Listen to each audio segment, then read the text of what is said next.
Eis que em iniquidade fui formado, e em pecado eu fui concebido por minha mãe. Volta aí no livro de 2 Samuel, capítulo de número 11. Amém? Amados, Davi era um rei que reinou durante 7 anos em Hebrom, e depois ele reinou 33 anos em Jerusalém. Davi era um homem de guerra, bastante articulador, promissor, um vencedor de batalhas. Davi era um homem de ponta de guerra, de frente de batalha. E em todas as batalhas conquistadas por Davi ou pelo seu reino, ele estava na frente da batalha, ele não fugia à guerra. Davi, ele fora escolhido quando Deus ele olha lá no rei Saul, aonde Deus manda que ele destrua todos os amalequitas, e o rei Saul desobedece.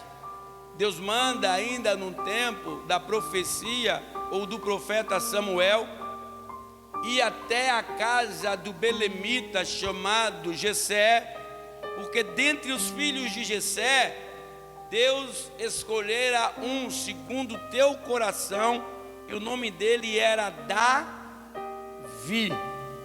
E Davi era ainda um moço de idade, no máximo com 12 a 13 anos. E Deus, ao invés de escolher os generais, os homens de guerra, como Abinadá, Samá, Eliabe, os outros filhos de Jessé, Deus vai e escolhe a Davi. Como eu disse, durante 7 anos ele reinou em Hebrom, e mais 33 anos ele reinou em Jerusalém. E Davi era um homem promissor, mas em um dado momento da vida de Davi, aconteceu algo horrendo. Este salmo que ele escreve de número 51, e se vocês pararam e prestaram atenção, ele está pedindo a Deus misericórdia, relatando a Deus que ele é pecador, falho, e que ele nasceu filho de uma mulher pecadora. E depois nós vamos ler a última parte, depois de nós entendermos.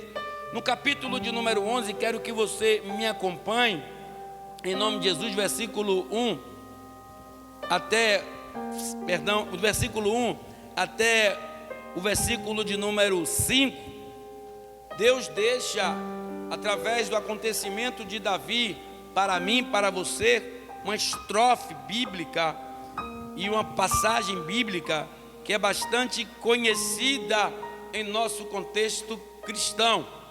Vigiai e orai para que não entreis em tentação. O tema dessa pregação é o preço do pecado e o processo da libertação. Versículo 1 a 5, a Bíblia vai dizer assim: e aconteceu que, tendo corrido um ano, no tempo em que os reis saem para a guerra, enviou Davi a Joabe e a seus servos com ele e todo Israel, para que destruíssem os filhos de Amon, ou saber, os amonitas. E cresceram Rabá, porém Davi ficou em Jerusalém. E aconteceu a hora da tarde que Davi se levantou do seu leito e andava passeando no terraço da casa real. Viu do terraço uma mulher que estava lavando, e era esta mulher muito formosa à vista. E enviou Davi e perguntou por aquela mulher, e disseram: porventura não é esta Batseba, filha de Eliã e mulher de Urias o Eteu? Então enviou Davi mensageiros e a mandou trazer, e entrando a ela, e ele se deitou com ela, abre aspas, e já ela se tinha purificado da sua imundícia ou da sua menstruação, fecha aspas. Então voltou ela para a sua casa, e a mulher concebeu, e enviou e fê-lo saber a Davi, e disse: pesada estou, ou grávida. A Bíblia fala: vigiai e orai, para que não entreis em tentação. Pastor, Davi cometeu o pecado de bigamia? Não, porque naquela época podia. E qual foi o pecado que Davi cometeu? Em primeira instância, o adultério, porque ele não vigiou. Qual foi o erro de Davi para cometer o adultério? Davi não era para estar em casa, mas sim na guerra. E quando Davi chama um dos seus moços ali no palácio, ele viu aquela mulher lavando lá no pátio, embaixo do palácio, e encheu seus olhos de graça sobre aquela mulher. Ele era rei e disse: traz ela para mim. Quem é que iria desobedecer a voz do rei? E a Bíblia vai dizer que quando aquela mulher chega no palácio, sim, meu senhor, pensando se tratar de uma outra coisa, Messias, porque jamais ela iria imaginar que, estando seu marido na guerra pelo rei, pelo reino e pelo Senhor, iria imaginar que ele iria fazer um pedido daqueles. E Davi era rei e disse tão somente a ela: deita-te comigo. A única palavra que ela poderia dizer: sim, meu senhor. E a Bíblia vai dizer que quando ele recebe o resultado, depois de alguns meses que ela estava grávida, ele aí comete o segundo ato de pecado. Pega bem, em nome de Jesus, para que a gente possa ter, louvado seja Deus, ainda de Deus, um tantinho de misericórdia. Ele tem uma ideia mirabolante, ele manda chamar Urias. E quando ele manda chamar Urias, ele diz a Urias: Urias, vai para a tua casa, deita-te com tua mulher, descansa um pouco da guerra. Só o que Davi não sabia é que Urias era um homem fiel. E a Bíblia vai dizer que Urias não foi para casa. A arca está lá, Israel está na guerra, meu Senhor, louvado seja Deus, Joabe está na guerra. Não me compete ir para minha casa e deitar com minha mulher e me lavar, tomar banho, não é certo. E ele ficou na porta do palácio com os, louvado seja Deus, soldados que estavam ali de sentinela na frente do palácio. Foram dizer a Davi: olha, Urias não foi para casa. O que é que ele fez? Ele embebedou Urias, ele deu o maior banquete a Urias, ele tratou Urias como um rei convidado, e depois de bem embriagado, ele disse: agora vai para casa e deita-te com tua mulher. Urias, ainda embriagado, estava mais sóbrio do que Davi. Ele disse: não hei de ir para minha casa, Joabe, meu senhor, está na guerra, a arca está lá no centro da guerra, no arraial da guerra, estão os israelitas contra os amonitas, não é certo eu ir para a minha casa. E ele ficou na frente do palácio. Davi, quando soube disso, ele comete um outro pecado. Ele diz a Joabe e manda carta para Joabe através do próprio Urias. E ele disse assim: louvado seja Deus, a Urias. Davi disse a Urias: a arca de Judá ficaram nas tendas, aí foi quando ele mandou Urias ir para casa. E no 15, sucedeu, versículo 14, que pela manhã Davi escreveu uma carta a Joabe e mandou a pôr a mão de Urias, e escreveu na carta dizendo: põe, louvado seja Deus, Urias na frente da maior força da peleja, e retirai-vos de trás dele, para que seja ferido e morra. Ou seja, ele cometeu um pecado de adultério e um outro pecado de assassinato. E ainda foi falso com Urias, porque pela própria mão do Urias, ele não abriu a carta, porque ele era sincero e reto ao seu rei. Ele leva a carta na mão de Joabe. Sabe o que é que eu imagino? Quando Joabe abre aquela carta, e eu, no pensamento de Joabe, o que será que Urias cometeu de errado com o rei Davi, para que o rei se indignasse de tal forma para que o matasse? Porque o recado foi: você põe ele no pior lado, onde você vê que está tendo maior artilharia, os maiores flecheiros, os piores guerreiros dos amonitas, e você põe ele naquele lado. E quando ele estiver de frente dos flecheiros, dos guerreiros, dos espadachins, dos melhores, aí você retira os soldados de trás e deixa ele morrer.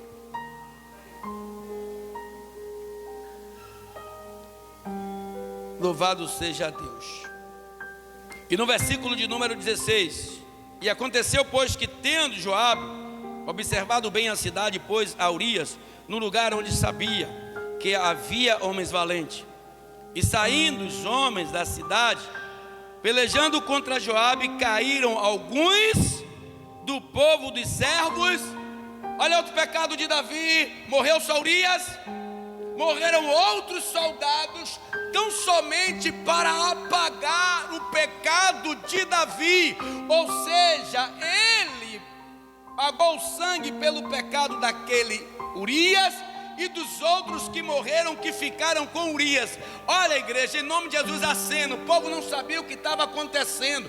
Urias era um homem valente de guerra, era um homem respeitado, era um homem que ia para as batalhas. Então aqueles homens que Joabe chamou, ficaram alguns com Urias e disse: eu não saio daqui, vou ficar com ele na guerra e na batalha. Só que aqueles homens não sabiam é que eles estavam no pior lugar da batalha, porque tudo que é passado para o soldado, primeiro entra no cérebro do general, ele faz um estudo geográfico da guerra, e ele sabe aonde eles podem ir e eu não podem ir. E o que aconteceu foi que eles colocaram ali Urias, e alguns dos homens ficaram com Urias, e todos eles morreram. E saindo os homens da cidade, versículo 17, e pelejando contra Joabe, caíram alguns do povo do servo de Davi, e morreu também Urias o Eteu.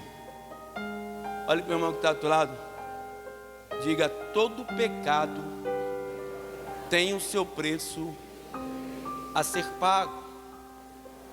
Olha o que está escrito aqui no livro de capítulo 12 de 2 Samuel. Eu vou ler esse pedaço, um pedaço pequeno, e vou contar o resto para não me espantar.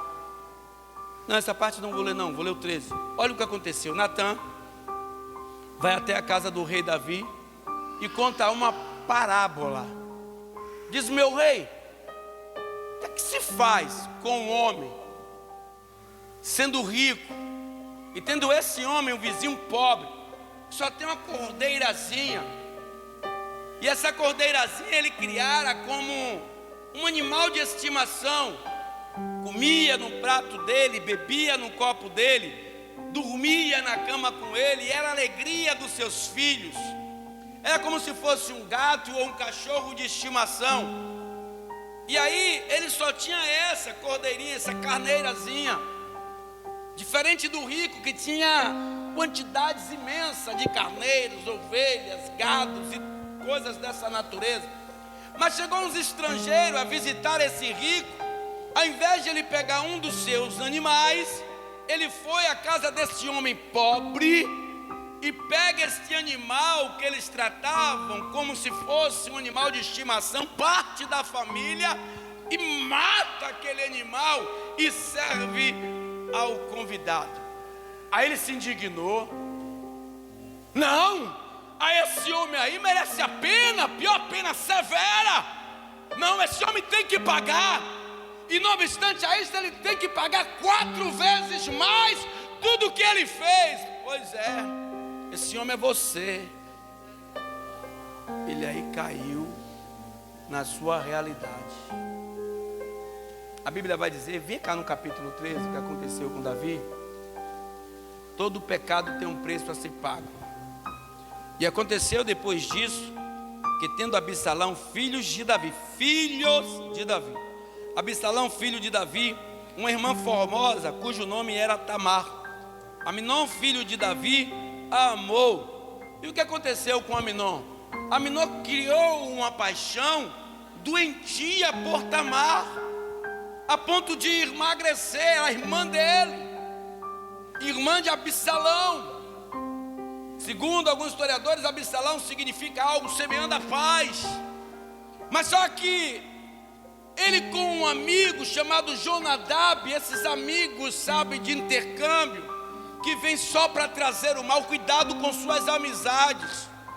Aí ele disse assim, louvado seja Deus, aquele homem: olha, Amnon, chama teu pai, fala que você está doente e pede para que a tua irmã venha e te sirva.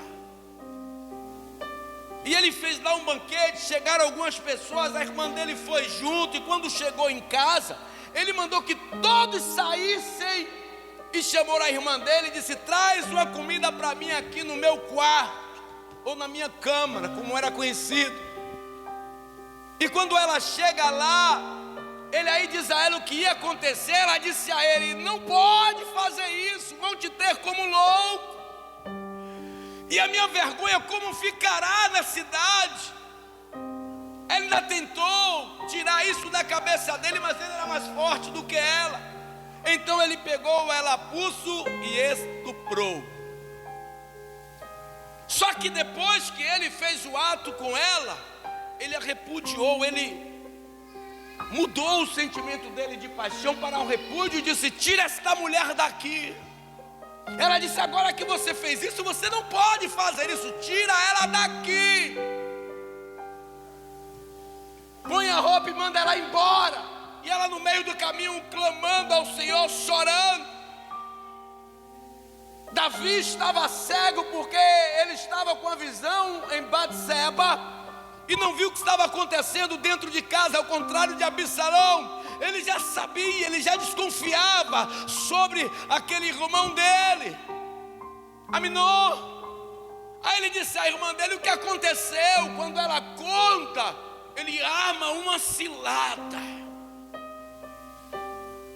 e mata aquele irmão.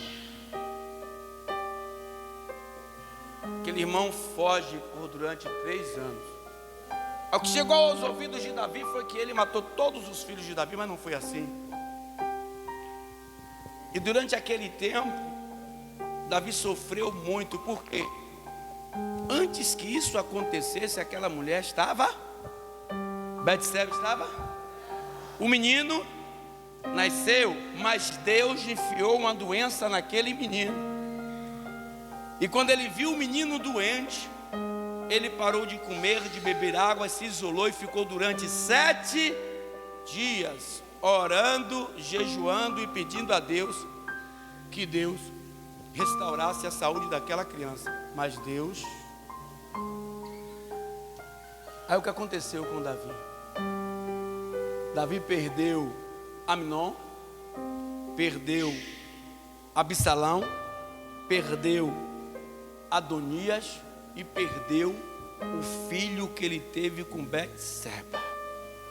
Aquilo que ele profetizou a Natã, o que deveria acontecer com o homem que fez tal ato, aconteceu com ele.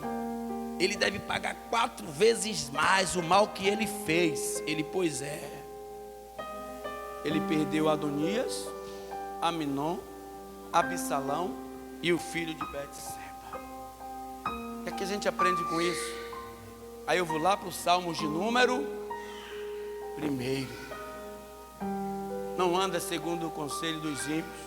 Talvez, sabe, Paula, eu imagino alguém dizer assim: meu rei, como é que o senhor vai para a guerra hoje? O senhor é um homem de guerra, de batalha. Tem lá Joabe, tem Urias, tem guerreiros lá, flecheiros. Descansa um pouco.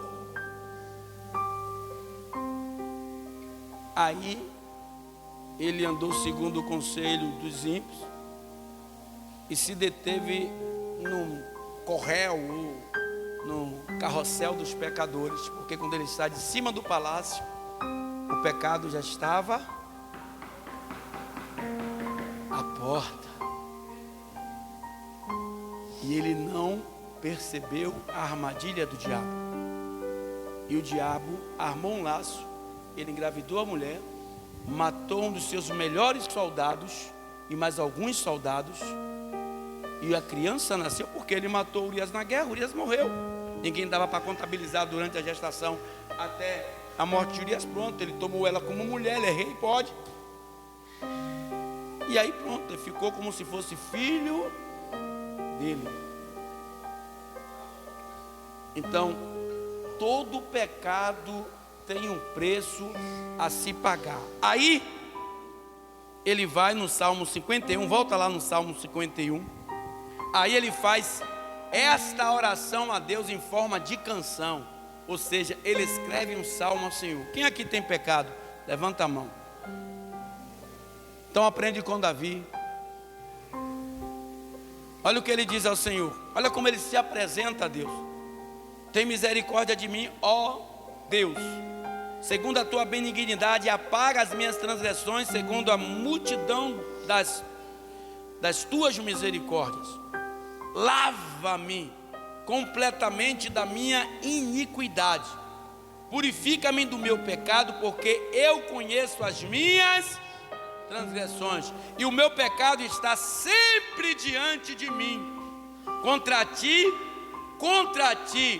somente pequei e fiz o que aos teus olhos é mau, para que sejais justificado como falares, e puro quando julgares.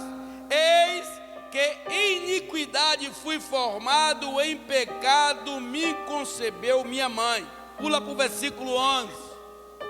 Olha como ele se restaura depois das perdas, depois dos danos, depois do sofrimento. Pastor, por que o senhor está falando isso? Tem situação que você está passando na vida, é proveniente de algum pecado que você cometeu, e Deus está tentando trabalhar o teu interior para que você seja justificado por Ele, mas no entanto não seja condenado, mas absolvido por Ele, mas que você reconheça que você pecou. E assim como Jesus falou àquela mulher que ia ser apedrejada: cadê os que queriam te apedrejar? Não estão mais aqui. Ela disse não. Aí ele disse: vai embora, porque eu também não te condeno, mas não peques mais.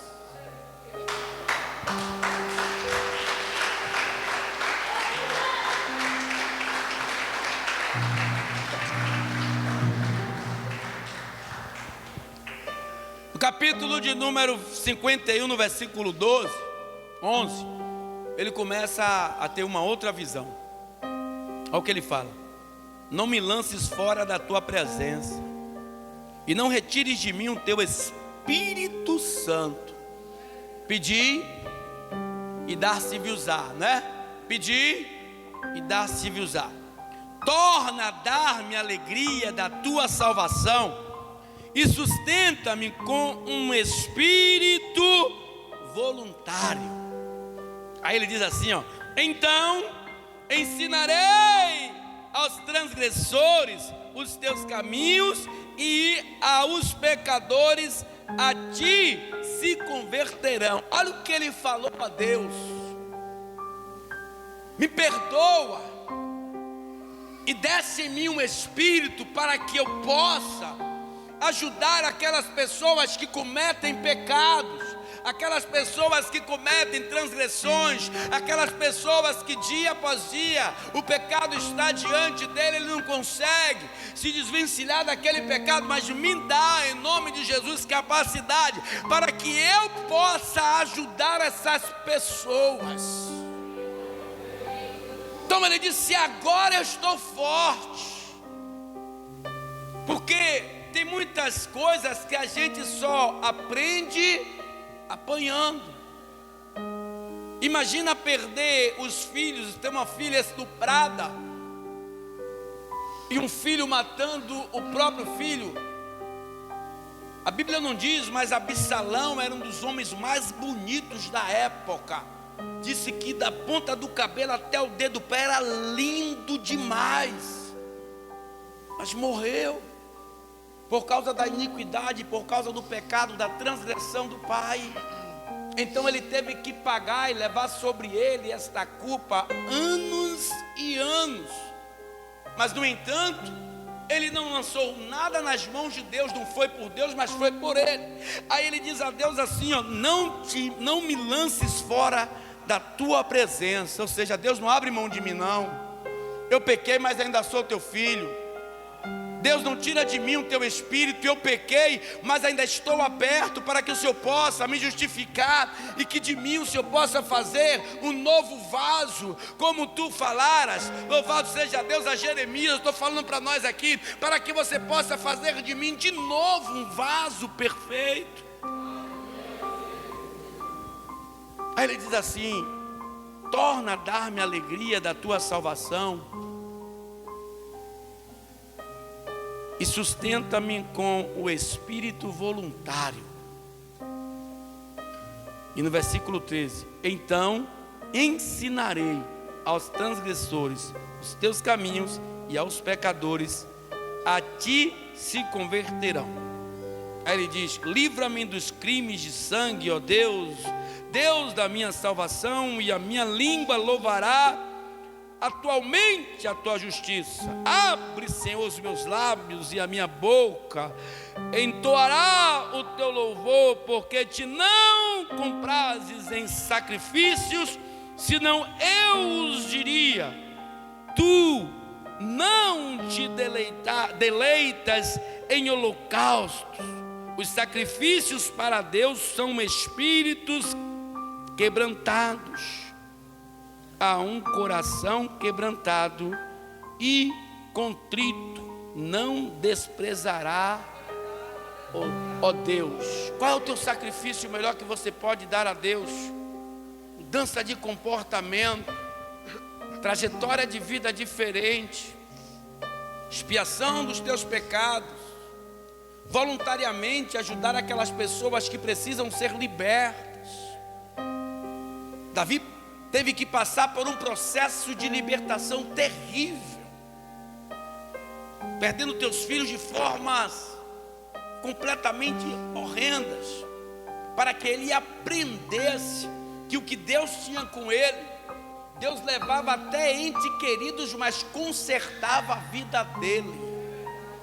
Então tem coisas que acontecem ao nosso redor, em nosso cotidiano, com o nosso ente querido, ou até com nós mesmos, para que a gente aprenda a valorizar a Deus, porque tudo é dele, tudo é por ele, tudo é ele que faz.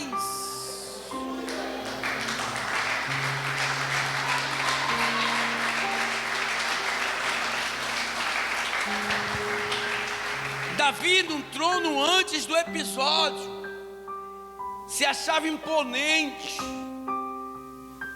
se achava o maior homem de Israel. Eu reinei 7 anos em Hebrom, por lá em cima, agora eu estou aqui em Jerusalém, no estado maior. Quem domina, quem manda, quem opera sou eu, e não tem ninguém aqui mais do que eu.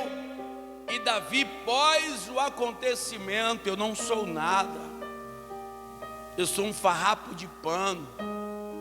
As tuas multidões de misericórdia é que tem me perdoado. É o Senhor que pode, e eu não posso nada. É o Senhor quem determina, eu tenho que tão somente obedecer. É o Senhor que guia o caminho, eu tenho que tão somente segui-lo. É o Senhor que fala, eu tenho que ouvir. É o Senhor que dita e eu tenho que obedecer a sua voz. É o Senhor e não eu.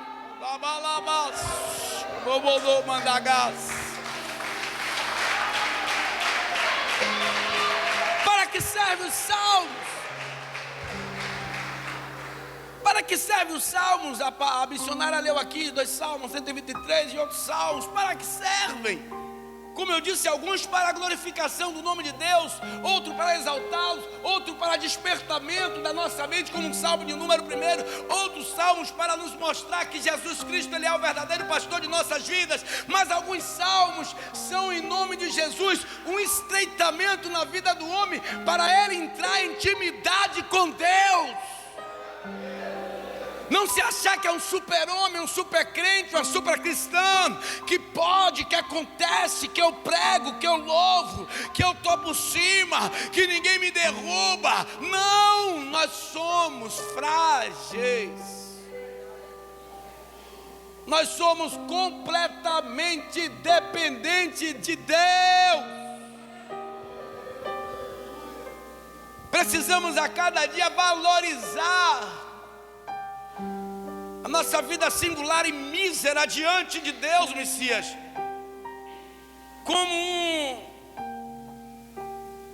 uma posição, ou melhor dizendo, uma presença de Deus em tua vida, porque se não fosse a presença de Deus em tua vida, você não estaria aqui. Se não fosse a presença de Deus na tua vida, você não estaria agora aqui diante de mim, e nem eu diante de vocês, e nenhum de nós aqui estaríamos diante de vocês. Igreja, mais uma vez eu vou dizer a você: para e pense e vê como vocês são mais do que bem-aventurados. Em meio a tudo de ruim que lhe está acontecendo, Ele ainda poupou a tua vida.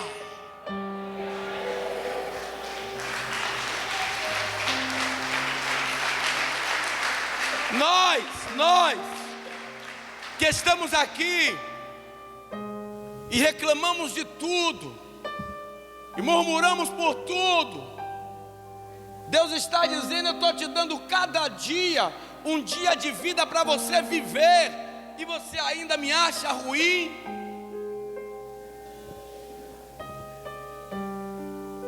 O Espírito Santo de Deus está bradando aqui aos meus ouvidos.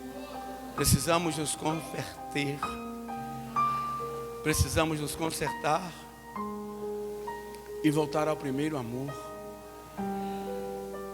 Crente que quer fazer tudo segundo as suas intenções, segundo as suas vontades.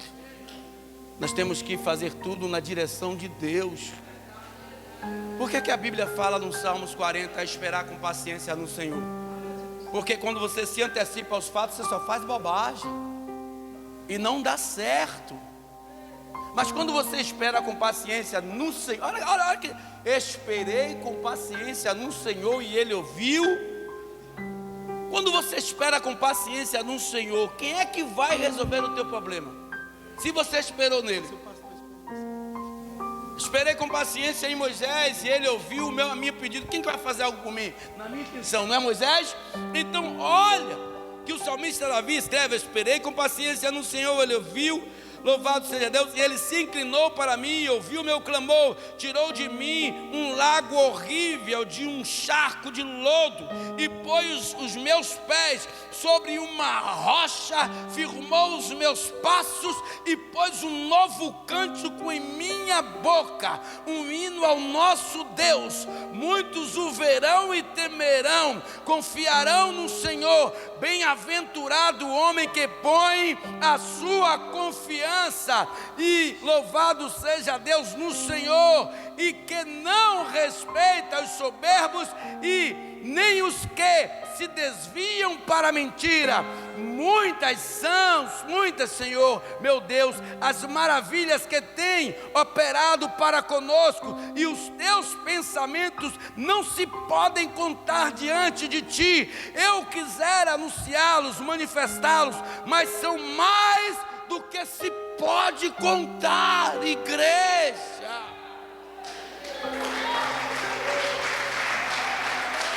aprende uma coisa: enquanto você ficar tentando fazer as coisas com o seu jeito, não vou fazer porque eu posso, porque eu quero, porque é assim. Ele disse: espera, agora não, dê mais um tempo, ainda não é a hora. Aí quando você espera, aí você vê o milagre de Deus acontecer. Aí quando você espera, aí você vê Deus operar maravilhas. Então é momento de reflexão, mais uma vez, e saber que a libertação, ela é proveniente de uma decisão nossa, de uma ação nossa e uma reação de Deus. Fica de pé em nome de Jesus. Mesmo